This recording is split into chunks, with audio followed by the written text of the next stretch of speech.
Welcome to Great Food, Great Stories podcast on Portland Culinary Radio. I'm Stephen Shalma, your host, and I am really, really thrilled and honored today that I've got a really cool guest, at least someone that I'm a big fan of. Michael Russell, good morning. How are you? That makes one fan. Hey, Stephen, how you doing? Nice to be here. Oh, man, I think you have way more than one fan. So you are, you self-described the restaurant guy at the Oregonian. Yep. And you also, you're the writer and editor of the dining section. That's correct. And so the stuff that I love that you do that I think is just phenomenal.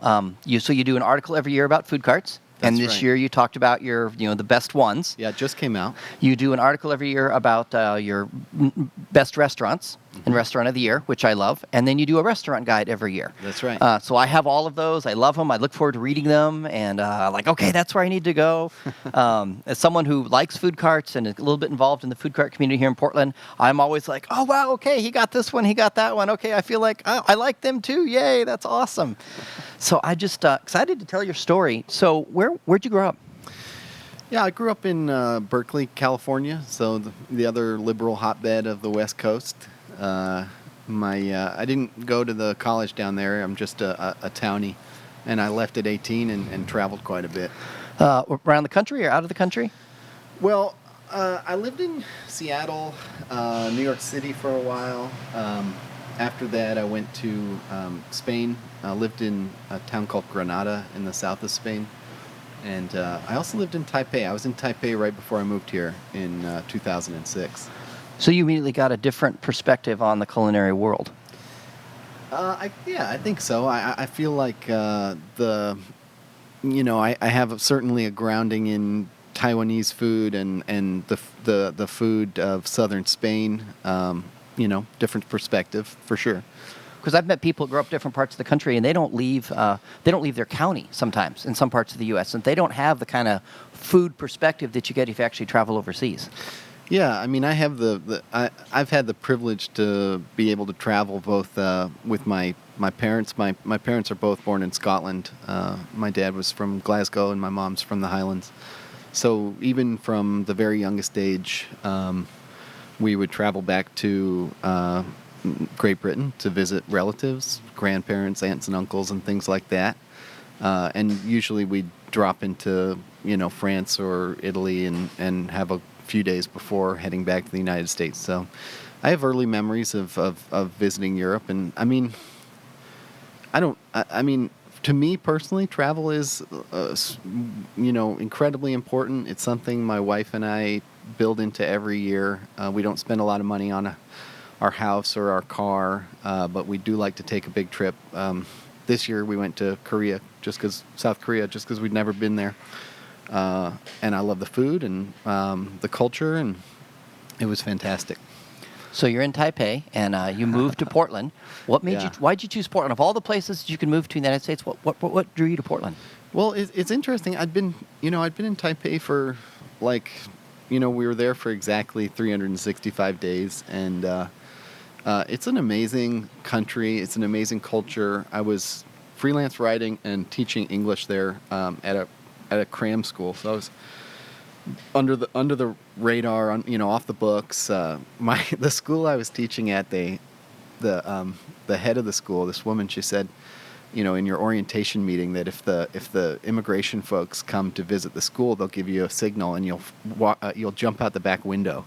There was this one classroom in the back that had a window onto an alley. And when we were there, I mean, my wife got a job. She's from New York City, she's not Taiwanese, but she got a job at a private high school, and they gave her, I think it was private, either that or like an elite public school. And they gave her a full visa for the year. Everything was on the up and up. Me, I had to follow these weird, immigration rules that Taiwan has that a lot of expats who are there will know about this. You have to, at least at the time, in order to renew your traveler's visa, you had to leave every 60 days, so every 2 months. So I made good friends with the travel agent down the block from us, and we took trips to Hong Kong, to Thailand twice, to the Philippines. We went to Hong Kong, I think, 5 times in our year there. And, it seems like a burden to do all that travel, but that was part of the reason that we went there, was to see that part of the world. And it was always a lot of fun to have these like extended weekend trips. To answer your question, why did we move to Portland? Yeah, what drew you to Portland? Of all the Okay, places sorry. you could, you're in Taipei and you end up in Portland. Why'd you pick this cool, awesome place? Well, we'd been there, as I was saying, for a while, and I was kind of craving American culture. Not in a Donald Trump sense of the word, but I missed. I'm a huge movie guy, movie buff. I love this TV, this HBO stuff that's happening right now, and we were getting some of that in Taiwan, but it was difficult. I guess maybe that's a big way of saying I was homesick.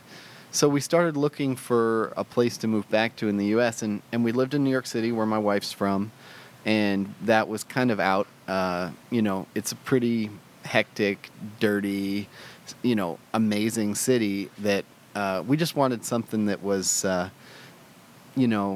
maybe not where she was from. So we ended up doing a kind of search online when we were in Taipei. I'd been to Portland when I was a teenager on this like epic road trip where we stayed at the James Joyce Hotel, which is this like down and out hotel downtown that was recently decommissioned, and ate at the Roxy Diner. Have you ever eaten there? 24-hour place. Yeah. It's still open. Yeah, that was the first restaurant I ever ate at in Portland. Me and some friends, and we knew it was a small city. We were biking, commuting in Taipei, especially my wife, because where our house was like a totally pleasant half-hour ride on this like subway underneath the elevated train. There's this nice path. She would take that up to this nice high school that she worked at. I would ride like 3 trains to get to my cram school, and we wanted to continue bike commuting. That was important to us. Portland, obviously, is pretty unquestionably the best bike commuting city in America, both for the infrastructure we have and just the sheer number of people who do it. And in addition to that, we thought we might go back to school. And Portland State, at the time, classes were like $500 a class. It was like we were looking at that. We thought, okay, we'll do a couple years of school and then see where we're at. I actually took a bunch of urban planning courses when I got here, and didn't really pursue that because I got the job at the Oregonian. And so you got the job at the Oregonian about 10 years ago, and what were you doing there? When you first started the Oregonian, what were you doing there? Yeah, my first job at the Oregonian was I was a sports clerk, which meant I got this job, believe it or not, out of the newspaper, out of the classified ads. I was sitting at Fresh Pot on Mississippi, which is we when we moved here, we lived across I-5 in Overlook, and we would walk over there in the morning and look at the classifieds, and I see this job. Oh, sports clerk. Oh, newspaper. I've been freelance writing. There's an opportunity for me. Went into the job, and there was this like a questionnaire that you had to answer. That was who owns the Portland Trail Blazers? All right. Well, obviously it's Paul Allen. Everybody knows that. But I was pretty new to the city, and I missed that one. Most of the questions were more like, what are RBIs? What does free throw percentage mean? Just making sure you had some familiarity with sports. So I did pretty well on the test. Blew the Paul Allen question. Sorry, Paul. I think he's all right. He'll make it. He'll make it. Anyway, that job, I got the job. The guy who interviewed me is a guy named James Yu. He was the sort of clerk supervisor at the time, and I think he's at Wieden & Kennedy now. So congrats, James. What's up? Sports clerks coming up in the world. Anyway, yeah, our job was to collect sports scores from around the state. So that meant like Friday night, high school football night, which is us in the food world. It's our bubble. We don't know what's going on. But if you go outside the state, high school football Friday is insane. And our job was to call the coaches after their games. Sometimes they've had a couple beers, a couple Bud Lights down at the old pizza party, and get the scores from them. And not like we used to keep these detailed box scores, touchdowns, field goals, who had everything. We'd collect how many yards some impressive running back had. it was a very weird job, and it was really fun. We had a great team, and we'd all go out for beers at midnight afterward, and so I used to be a regular presence at a bunch of Portland bars late in like '06 to '08. I can't imagine doing that job. My son played high school quarterback in high school, and Nice. oh my gosh, trying to get scores out of those. Oh, forget it, man. You were a better man than me. What was his name? Zach Schaumler. So you'd be like, all right, Z period Schaumler, 52-yard pass to, Sam Jones, S Jones or whatever, touchdown. That was what I was doing. It was a weird gig, and I had aspirations to write more, and I ended up getting a job with a very brief job with this site called SureDog.com, which does UFC coverage, and I ended up getting on the cover on the front page of ESPN.com, writing a gamer or whatever about a recap from a big fight in Tacoma, Washington.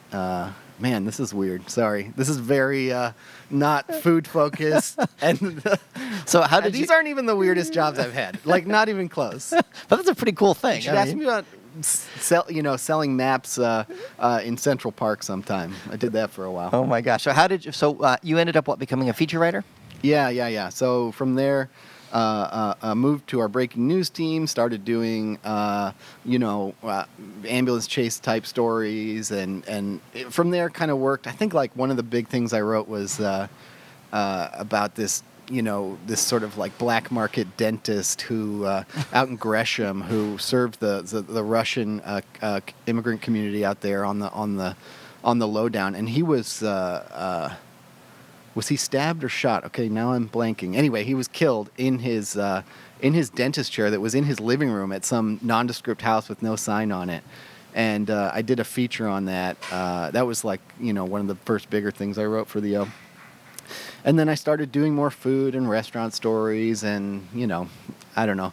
That was where my focus and passion was anyway. As much as I loved writing crime stories, I wrote about that speakeasy that opened downtown. I think it was called Central for a while, and maybe when I wrote about it.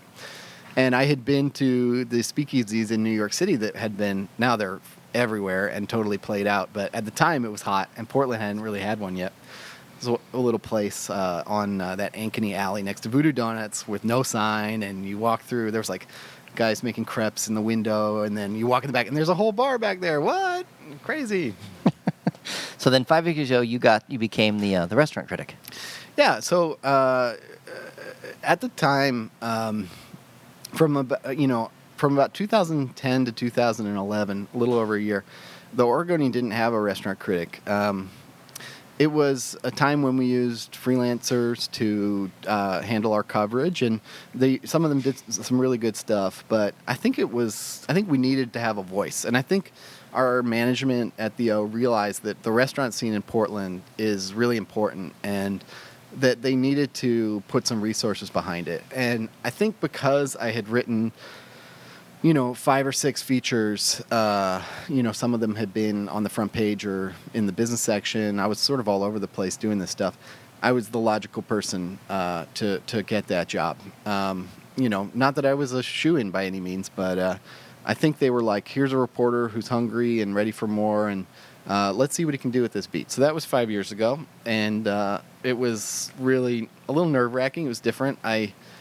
Despite having done spot news and features, criticism was not really part of my package, and that was probably the thing I struggled most with at the start. But it's been 5 years now. I'm a little more comfortable with that, and I think it's been a really fun experience to be the person cataloging the city's growth from a place that maybe nobody knew would even have a restaurant scene to being like one of the most popular, most talked about restaurant scenes in the country, to the point where people are saying we're played out now. We're not. We still have great restaurants. Hell no. Oh, come on. That's foolish talk. Anyone says that. HE double hockey sticks. No. So, can we swear on your podcast? I should have asked that ahead of time. Oh, if you need to. I'll keep it family friendly. So, how many restaurants do you go to in a year or in a week? I read your stuff, and I'm fascinated by that. Everyone asks me that question, and to be totally honest with you, right now, it's probably like one or two a week. Just got done with our annual restaurant guide. I went straight from that into doing our annual best new food carts roundup, and that was a period when, especially the restaurant guide, when I was eating out at 7, 8, 9 restaurants a week, sometimes doubling or tripling up, and not great for your waistline, but some delicious food along the way. So I guess it's a little bit seasonal for me right now, in the sense that restaurant guide is like, if you think about it in basketball terms, that's like the playoffs, and you're like playing at your highest level, eating out all the time, writing all the time. And for those that don't know, how do you put together your restaurant guide? It's got some cool features to it. Yeah. So we've been switching things up. It's always evolving. We've done a restaurant of the year for the past 25 years. We did it again this year. We named an incredibly sweet restaurant on the hill called Coquine, which is up on Mount Tabor, as our restaurant of the year. It's just a place where you'll just walk in and you'll feel like you're at home. It's a neighborhood restaurant where the service is way higher than you'd expect it to be. The cooking is at a level you wouldn't expect it to be. And Katie Millard, who's the chef there, has a great story. She actually was trained in France at these ridiculously high-level Michelin-starred restaurants where everything's super, super cutthroat. And hearing her story, I was like, oh my God, I wouldn't have lasted a day in those kitchens, I don't think, most people would. But she persevered and came here. And, obviously the intention was to open a restaurant. They did. And it's a really fantastic place that I hope will stay up there for 10 years or more. We'll see. So you do you rank them, you rank your restaurants, the top so many. That's the other side of that, of our restaurant guide, which is every year we would do these like super long listings of like 100 or 80 or 60 or 120 restaurants. Each one gets a little 150 or 200 word blurb review, basically. And there's value in that, in the sense that they're essentially like they can be new reviews. Chefs often tell me, I wish we could be re-reviewed. All right, well, in a sense, this is our chance to do that. Every year we go out, we revisit places, but at the same time, with 150 words, the review's pretty superficial.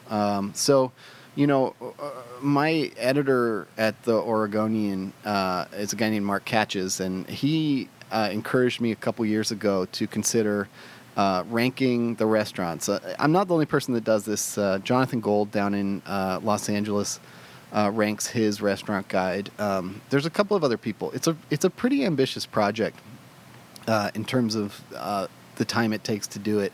But I thought the value in ranking, ranking is sort of a ethically fraught thing, but the value to me was you could see every year who's up and who's down. Who's killing it right now, who's climbing those charts, and who's maybe slipped a little bit. I know that we talked about this ahead of time, you're the kind of guy that doesn't like to put anybody down, and I feel that too. But, it's awesome to recognize a new restaurant that is just absolutely, marauding their way night to night, and you get to say, hey, these guys were number 65 last year. Now they're number 30. Next year they could be number 20. You're recognizing what they're putting together. Yeah, exactly. And it is helpful. I mean, I like to know if restaurants gone from 10 to 80 in a year, that might tell me something. Mean? Yeah. Yeah, at least I'd be curious to kind of be aware and know. Yeah. So I find the restaurant guide really helpful, and I like the rankings. Yeah. And if you look in it's a little bit easier to see in the print version, but, we put last year's ranking right below this year, so you can see, if they've slipped, if they've gone up.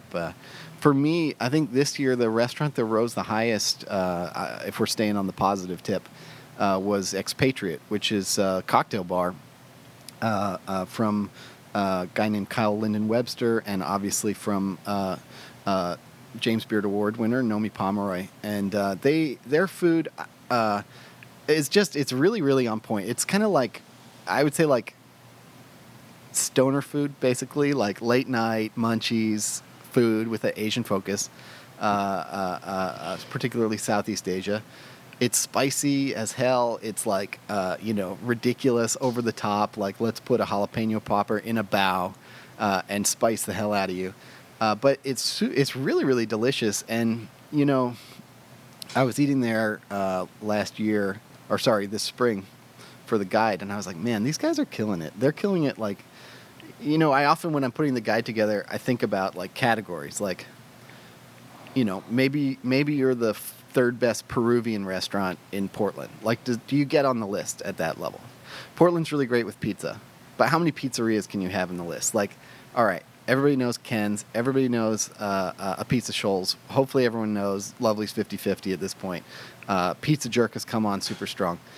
But if you had a restaurant guide with 25 pizzerias, it would be pretty boring. So at some point you're like, okay, all right, Mr. 11th best pizzeria, I love you, and I'll put you on my pizza guide, but you're not getting in the full restaurant guide. And I think about that with like in the sense of like what's Expatriate. It's a cocktail bar with bar snacks, certainly elevated above what you would typically think of that, and it's sort of Asian fusion, for lack of a better word. It's like, where does it fall in those categories for me? That's part of the calculus that goes into where I put these things. That makes sense. Do you do a pizza guide?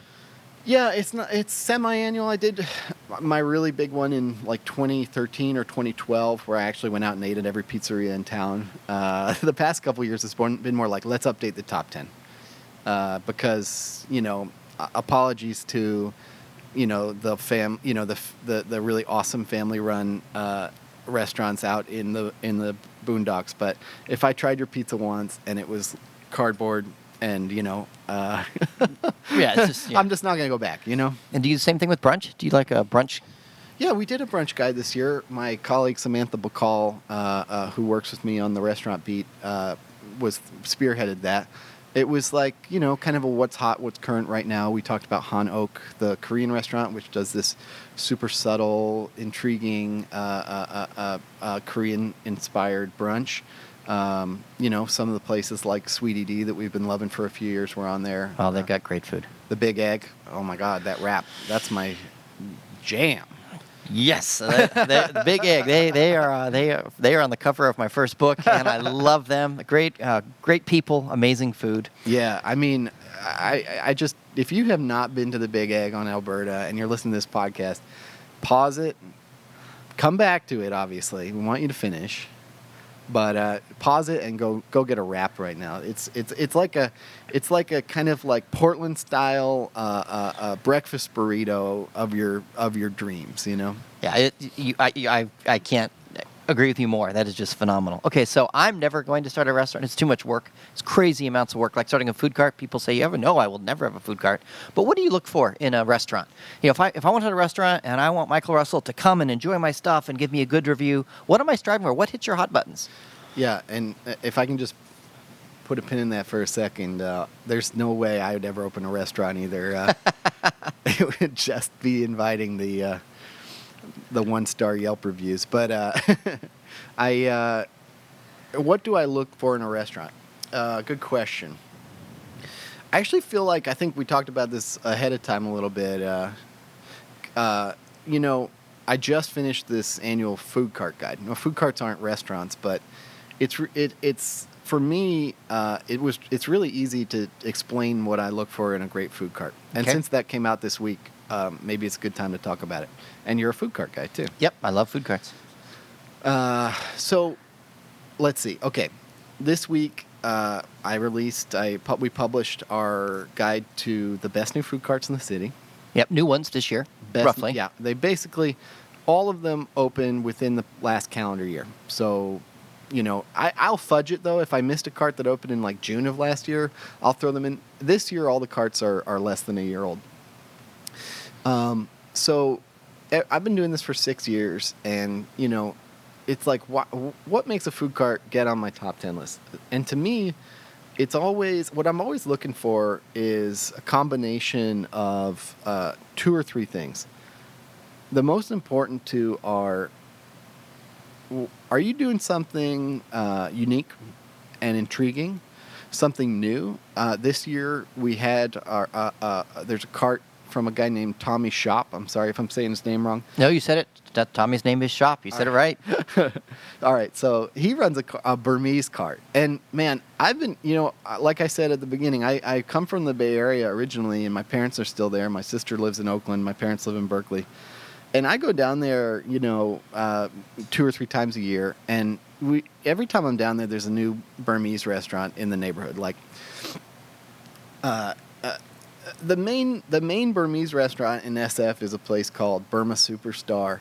It opened a ways back. I always think of it like the Pok Pok of SF, It took Burmese food, it presented it authentically in a way that maybe people weren't familiar with, and it took off, Burma Superstar has multiple locations, but beyond that, they have multiple, for lack of a better word, like rip-off. Copycats. Copycats, yeah, exactly. And, we don't see that. Pok Pok has its copycats, too. In San Francisco, there's restaurants like Rangoon Superstar or like Burma All-Star, you know what you're getting into. You're getting that menu. And to be fair, I think Andy Ricker says in his book, I'm not a chef. I didn't create these recipes. It's probably the same for Burma Superstar. They're just presenting this food authentically. So, to say something is a ripoff is they're more ripping off the packaging, the branding. Anyway, to bring it back to Portland. Has there never been a Burma Superstar ripoff in Portland? We love Southeast Asian food. Burmese food is like a combination of Thai, Indian, Chinese. Why has that not come here? I've always felt like it would take off.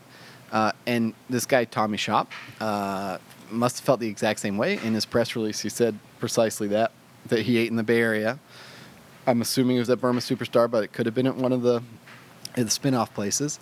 And he's doing Burmese food at this cart. And, it's like he's not Burmese, and he's a white guy. But he's doing a good job. Like, when I eat his food and I compare it to my experiences in the Bay Area, I'm like, all right, this is pretty much what I'm looking for. These dishes are he's doing a good job authentically recreating them.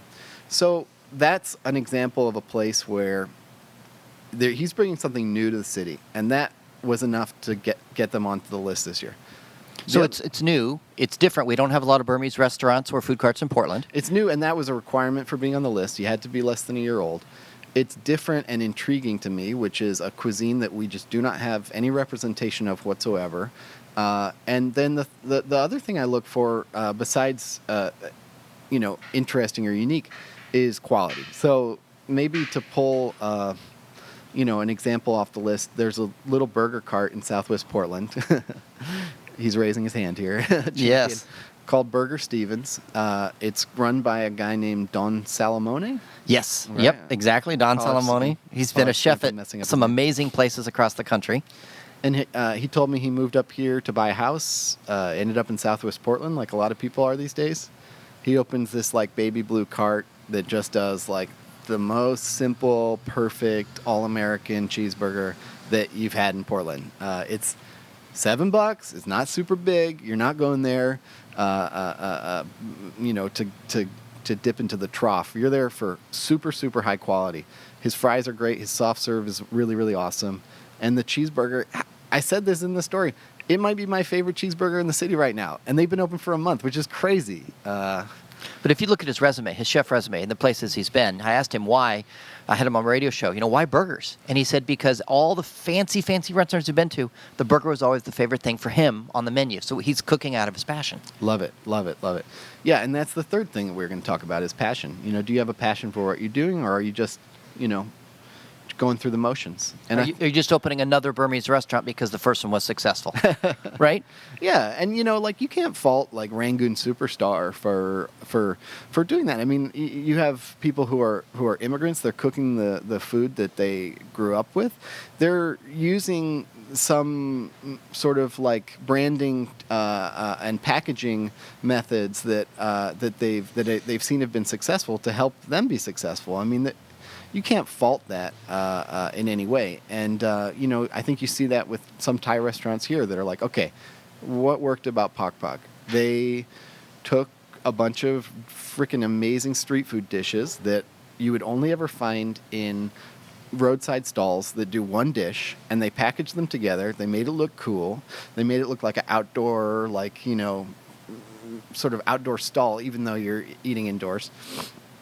So, of course, that it works. It's something about that style works in Portland. Something about Burmese food works in San Francisco.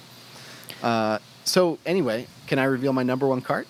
Yes. If you haven't seen the story yet, which is in the Oregonian's A&E section today. That's Friday. I'm not sure when this podcast is coming out, but what's the date today? The 22nd I'll have to look.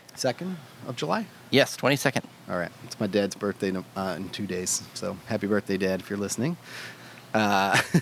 So my number one cart was a place called Matt's Barbecue. It's a Texas-style barbecue cart.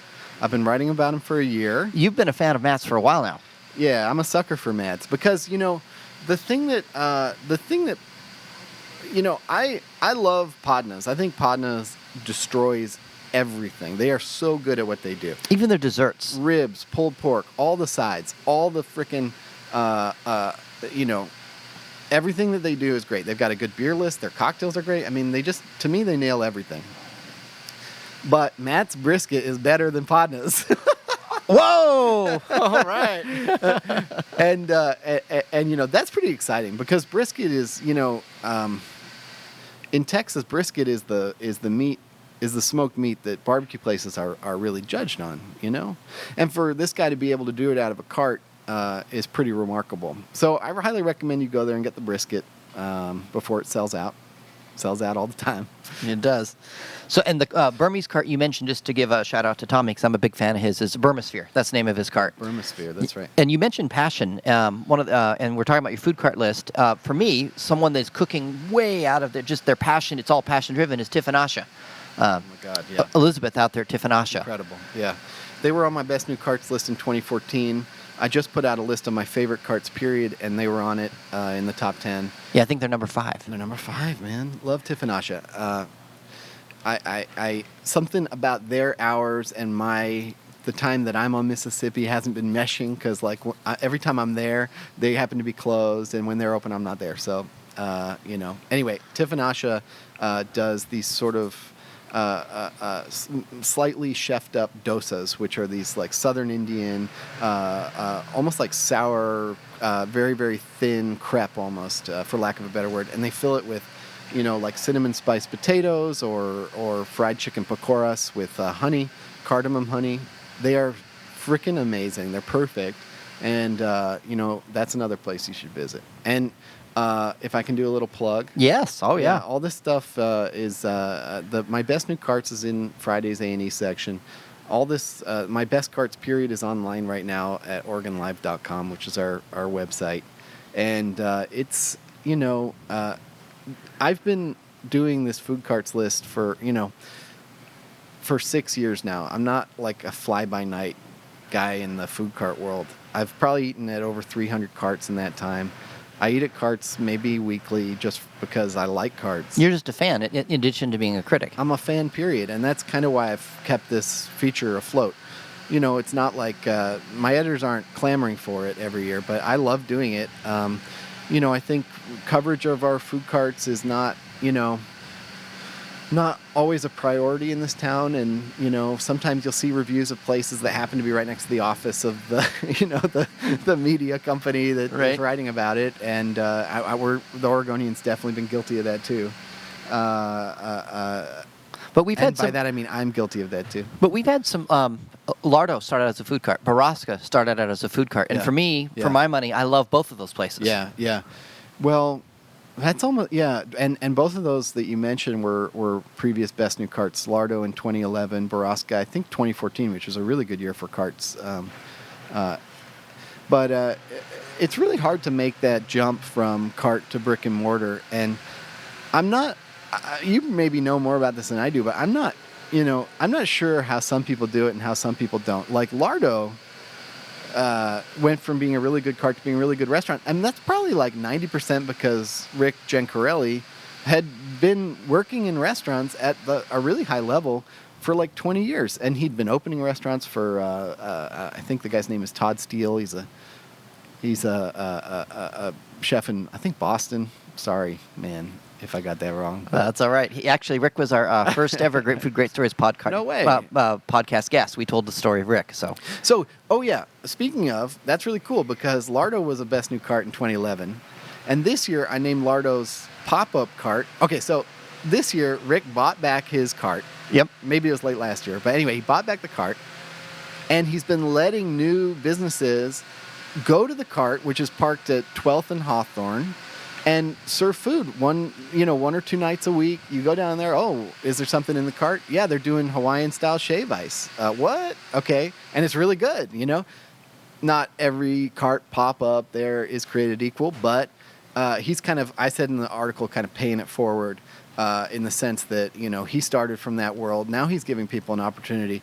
You don't even need the money, the $25,000, $30,000 to start your own cart business. You can start as a cart pop-up in his little guy. So that came full circle. Viking Soul Food was a 2011. That was the first year I did it. Best New Cart winner. And this year I put their new cart down in Southeast Portland, which is called the Wild Hunt. It's parked next to the Teutonic Winery, just south of Powell on, I want to say 20th or 21st. I think it's 20th. And they're doing like Northern German, Scandinavian dishes. It's a really nice place. And, if you haven't checked out the Teutonic Winery space, it's small. It's super cute. I was down there the other day and, Teutonic wine. Wow. I mean, they're probably a top 3 urban winery for me. Yeah, So they do a great job. That's a place you should definitely check out too. So yeah, 2011 you had Viking Soul Food. 2016 you had this new cart. I like that 5 years later or 6 years later, whatever, it's coming full circle. And so, who helped Wild Hunt get to that location? Who's that? Rick Gencarelli. No way. Yeah, Rick was in Vermont, and someone said, "Hey, I need a food cart." Or the guy at Teutonic was in Vermont, and said, "I need." I want to get the story Barnaby, right. I think? Yeah. Said, "I need a food cart," and said, "Oh, you need to call this guy Rick back in Portland." So when he got home, he called Rick. Rick said, "Oh, I'm going to put you in touch with the people from Viking Soul Food." Whoa, that's cool. Just he's like he's helped us. He did the same thing for Pelehu Pizza. Nice, Annabelle. Good pizza too. Yeah, help them that get grilled pizza's solid. Yeah, she does a good job. So it's just been What been can't fun. you grill? Yeah, exactly. Well, like I said, my parents come from Scotland, so I come from the land where anything can be deep fried at a fish and chip shop, including slices of pizza. So whether I'm doing a food cart or a restaurant, I need to have my stuff needs to be interesting. You need to get a sense that I have passion, and you need to have something that's a little bit exciting or different or. Yeah, I mean, that's the thing. It's different with restaurants. I mean, everything's so much bigger and more ambitious, and, the stakes are a lot higher. I mean, I don't think every food cart owner would feel that way because the stakes probably feel pretty high. But, when you're dealing with 20, 30, 40, maybe 50 or more employees, Lardo, I think, has like 100 and something employees now. And the cost of renting a brick and mortar space, the stakes are a little bit higher. So I don't think that totally translates, but for food carts, yeah, it's that mixture of passion, of are you doing something that no one else is doing, and then quality is that third thing. So Burger Stevens, a phenomenal quality, Burmosphere, unique, no one else is doing what they're doing, and it's good. Matt's Barbecue. To me, marries both of those things. It's got the passion, it's got the no one else is doing brisket at that level, and it's got the quality.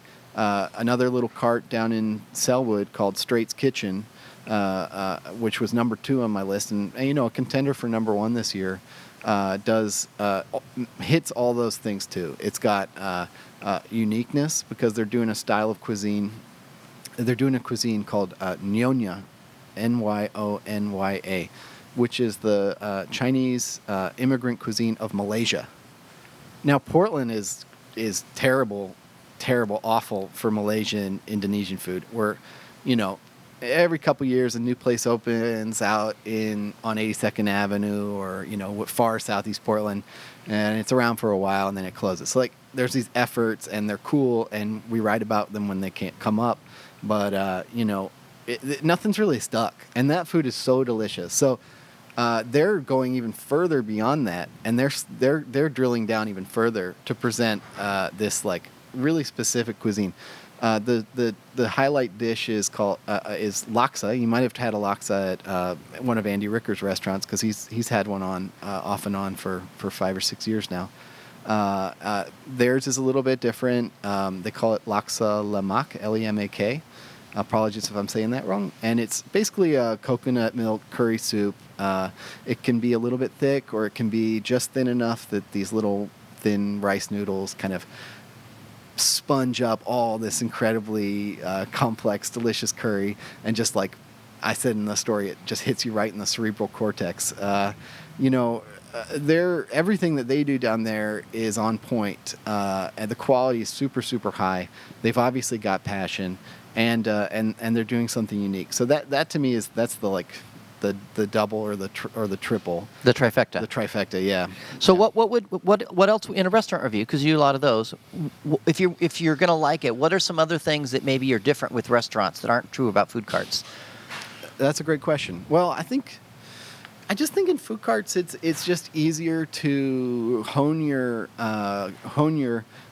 concept down to the barest possible thing. You don't necessarily need to. Not every cart has to have a burger. A lot of restaurants feel pressure to have a burger. Speaking to Don Salamone's love for the burger, there's a lot of people out there. You know some of them. You might be one yourself who goes every restaurant they go to. They want the burger, and they say, "Do you have an IPA on draft?" Or maybe they go, "What's your IPA?" It's IPA X. I'll have that one. That sounds good. Of course he said it sounds good. You're going to order it no matter what. Right, because you're just IPA and burger guy. But some places that make burgers have no business making burgers. Take it off the menu. Well, I think that's true, but I think with food carts versus restaurants, it's a little bit easier to ignore, I don't know, man. I don't think anyone's asking Matt Vicedomini from Matt's to do a burger, although he'd probably do a good job. Yeah, that's true.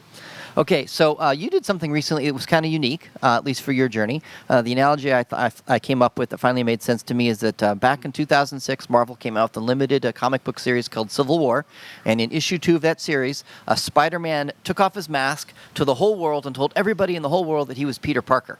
And up until recently, no Michael Russell anywhere, no pictures, and now you've kind of just taken off your mask and told the whole world who you are. I'm very curious about that. I don't know. I'm a DC guy, so I don't know what you're talking about. No, I'm kidding. Yeah, so, man, it feels like years ago, but it was probably like a month ago. I put my photo out online. It's the first time we've done that. I had previously made every effort to strip the internet of my image. I did that before I started the job. And there's still a few critics in America who've been able to do this, but I think by and large, most critics in major metropolises have been figured out. And I think the thing for me that's interesting is I don't know how anyone coming up after me is gonna not have an internet presence. I feel like everyone, your son, for example. He's probably got a Facebook page with his photos out there. There's probably been... He's got his own YouTube channel. He's got his own YouTube... I'm not saying he would want to be a restaurant critic in this old school mode, but how's anybody from that generation going to not have a photo out there? That was a little bit bizarre even for me at my age to not have a photo out there. I think it partially because I just, have really deep-seated paranoia about Mark Zuckerberg and Facebook, and I didn't really have. There just weren't a lot of photos of me out there. It was a weird thing, I wasn't a deep-seated member of the restaurant community at that time. People just didn't know who I was. There were a few people out there. I happened to live near the Little Red Bike Cafe. Do you remember the Little Red Bike Cafe? Yep. All right, that's a little place on Lombard that I still pine for. I'm holding the candle that Evan and Allie, who run that place, come back. And I would eat there every Sunday with we had a roommate at the time, Jimmy Dunphy, we're going to his wedding party tomorrow on Saturday. And he met his wife at the Little Red Bike Cafe. That's awesome. She was a waitress. She was the cashier, I should say. Mallory, what's up? And, man, we love that place. We would go there every weekend. So they knew your secret identity. I'm not sure. It's not like I was, hanging with them totally. There was one guy named Tyler Hauptman who ended up... He's now the manager at Pizza Jerk. he was the barista there, and we became friends. So there were a couple people in the scene that knew me, which is unavoidable, I think. But yeah, by and large, I was unknown, and I think I stayed that way for a few years. I think 2 years ago, I did a big, deep dive into the Portland's pop-up scene, and I actually named Longbon, Hold Fast, Dining, and a few other really top pop-ups as our cumulative restaurant of the year. And when I was doing that, it was just really hard to keep my identity secret from these tiny little 10 or 12 seat restaurants that I was visiting. And once you sort of break that seal, it's really hard to I don't know, put the cat back in the bag. Okay, I'm mixing like 7 metaphors there, so. Well, so far, it seems like you're doing a pretty good job on Facebook. Your stuff is interesting and funny. And No, please, I need advice. I haven't been on Facebook for like 5 years. Like, I don't know what to do there. It's really crazy. Just tell your story. Tell us what you're doing. We're fans. We like to know what you're doing. I'm like scared by some of the stuff I see. There's like some of the overshares. You're like, whoa, like I wouldn't say that to my mom, and like people are putting it out in front of like thousands of people. Like that terrifies me. That's a whole different world. It's scary, man. Well, I like that we can follow what you're doing, and I love your writing. I'm a big fan of what you do. I always, I know quite a bit about food carts in Portland, Yeah. and I've been to eating at many of them, and I'm always like, okay, I feel validated when I like a cart that you like. Okay, oh, good, awesome. Michael liked it too. That's fantastic. Well, and it's always hard making those final cuts. Like I was out at Bari, which does these panza roti. They're like little mini deep fried calzones, and I think Trifone does it. Walter Trifone. Yep. He told me he met you, and so I know you're out there, and that was a tough cut. They were on my top 10 list until the really near the end. So I highly recommend you. I think the thing that tipped them not being on my list was just how limited the menu is. It's just panza roti, and I know he's thinking about expanding to like arancini and some other Italian snacks that Portlanders are probably more familiar with. But go get his panza roti. Just order the simple mozzarella pomodoro, because he does a really, really nice job. You'll like. It's a street snack you maybe have never tried before. It comes from Puglia. Is it Puglia? Yeah, and Bari, Italy is where he grew up, and they had some street food there in that community. Grew up in Bari, and Puglia just had a pretty devastating train collision.